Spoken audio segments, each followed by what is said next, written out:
stocks closed higher Friday ahead of the long weekend as trade war fears abated a bit amid reports that Trump may ease restrictions against Huawei as part of a bigger trade deal with China, although he reiterated the Chinese company was very dangerous from a security standpoint. However, the Dow Jones Industrial Average fell for a fifth week straight, registering the longest weekly losing streak since June of 2011.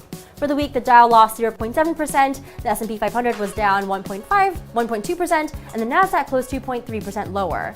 U.S. markets were closed Monday for the Memorial Day holiday. On the data front, orders for durable goods fell 2.1% in April versus the negative 2.4% expected. Core durable orders also declined by 0.9%, the first decrease in 4 months.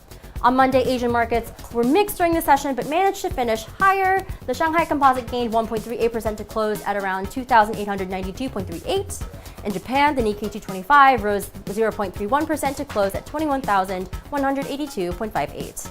The Shanghai Composite jumped 1.4% on renewed hopes for stimulus measures from the government after the report showed that profits for Chinese industrial firms falling in April on weak demand, following strong numbers in the previous month.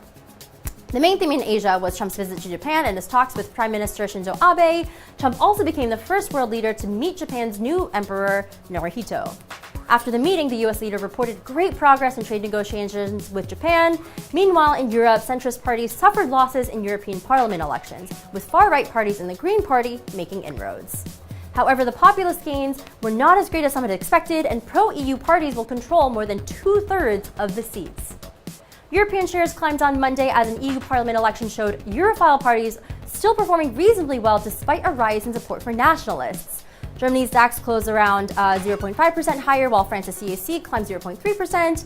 Italy's FTSE MIB jumped 0.6% initially, but fell into negative territory during the afternoon session after a report Brussels is considering disciplinary action over Rome's failure to rein in public debt.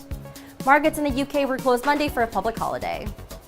Autos were up nearly 1.5%, getting a boost from the news that Fiat, Chrysler, and Renault are in early merger talks. Fiat said the joint organization would produce estimated sales of 8.7 million vehicles a year and would be considered the world's third largest car manufacturer.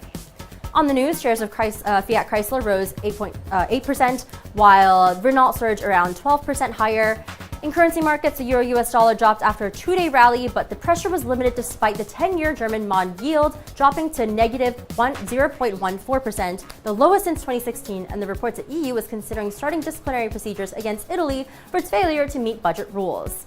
The next steps could come on June 5th and start a process that could lead to a 3.5 billion euro fine. After a brief jump to May 16th highs of 1.1214, the euro-US dollar dropped back below the 1.12 figure and settled marginally above the lows at around 1.1186.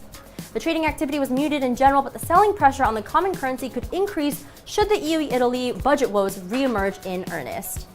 In the oil market, prices came to life as Brent extended the recovery to the levels marginally below the $69 figure. The rebound was in part due to the reports that Saudi crude oil exports to China rose 43% on the year in April to an average of 1.53 million BPD versus a 1.07 million BPD in April 2018.